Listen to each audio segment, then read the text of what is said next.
Bueno, buen día. Me presento, soy Nicolás Cárdenas. Les voy a presentar el tema de bioaerosoles, escenarios de problemática ambiental y de salud. Como contenido tenemos primero el resumen, luego la introducción, como cuerpo de trabajo, ya que son los bioaerosoles, generación y emisión, transporte y deposición, los efectos, la técnica de muestreo, el marco legal y por último, las conclusiones. Bueno, en resumen, este texto va a explicar lo que son las fuentes principales de contaminación atmosférica por los bioaerosoles, los efectos nocivos para el ecosistema y la salud humana, así también las técnicas para la reducción de tratamientos de estos compuestos contaminantes en el ambiente. También se explicará cómo el análisis de los resultados encontrados van a dar una forma a la manera de entender este tema y se abordará una controversia existente. Bueno, como pequeña introducción, la investigación de los bioaerosoles surgió a mediados del siglo XIX debido a las especulaciones sobre el origen de las enfermedades que quejan los humanos y cultivos. Actualmente la investigación sobre este tema, sobre las fuentes, propiedades y concentraciones de los bioaerosoles está motivada por preguntas y necesidades cada vez más diversas.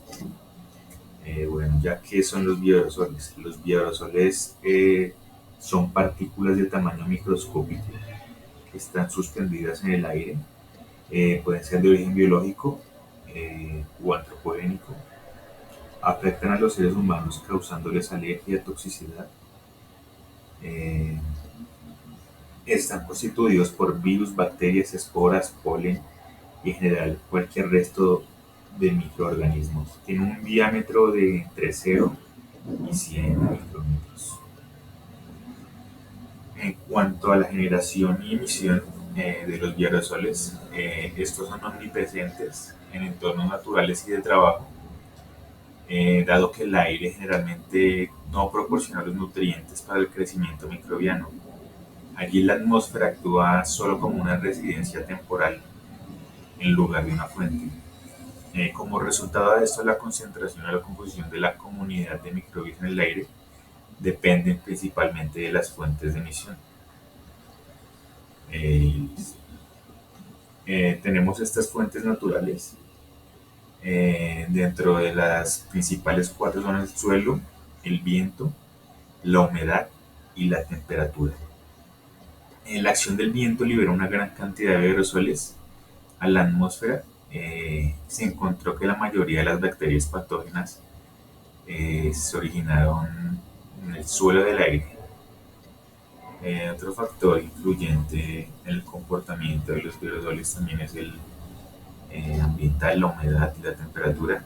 Los microorganismos en suspensión están expuestos a esto por estrés ambiental. Bueno, digamos, los bioaerosoles se generan cuando se rompen burbujas en la superficie del agua que contienen microbios. En gran medida esto no está claro cómo se transfieren a la atmósfera. Eh, la lluvia dispersa las bacterias del suelo en el aire. La biosfera emite bioaerosoles directamente a la atmósfera, lo que posibilita, digamos, su dispersión y transporte incluso a grandes distancias. En cuanto al transporte y deposición, dentro de lo que se conoce hasta el momento, se transportan a través del aire y polvo de aire, lo que provoca una gran posibilidad de transportar virus, lo cual está dado por el primer de los procesos de propagación, que es prácticamente que las personas liberan gotas finas a través de estornudos gratos. Las partículas allí de mayor tamaño, con un diámetro superior a 10 micrómetros, tienden a sedimentarse rápidamente por la acción de la gravedad, y las inferiores, o sea, inferiores a 0.2 microgramos, son transportadas por movimientos brownianos y presentan un comportamiento similar al de un gas. En base a lo anterior, podemos afirmar que el transporte de aerosoles en la atmósfera se rige principalmente por factores hidrodinámicos y cinéticos, mientras que su viabilidad depende de la composición biológica y específica y química de los parámetros meteorológicos. Estos son algunos de los modelos de difusión del transporte, donde encontramos el modelo matemático, el modelo no biológico y el modelo biológico. ¿Cuáles son los factores que afectan el transporte y la deposición de los biogasoles? Tenemos la localización geográfica. Como ya se había mencionado, el suelo y las plantas son uno de los principales fuentes naturales de aerosoles. La estructura y especie de diversidad de microorganismos en el suelo y planta tienen diferentes geografías, lo que llamamos biogeografía, y eso está influido prácticamente por una amplia gama de factores climáticos y condiciones geomórficas. Otro factor que afecta el transporte es el tipo de suelo. Digamos que el uso de la tierra es un tipo de intervención para satisfacer las necesidades de la producción humana y de la vida. Un uso de suelo allí se puede crear un microambiente con atributos ambientales específicos. Estos desempeñan un papel en la generación, propagación y difusión de estos bioaerosoles.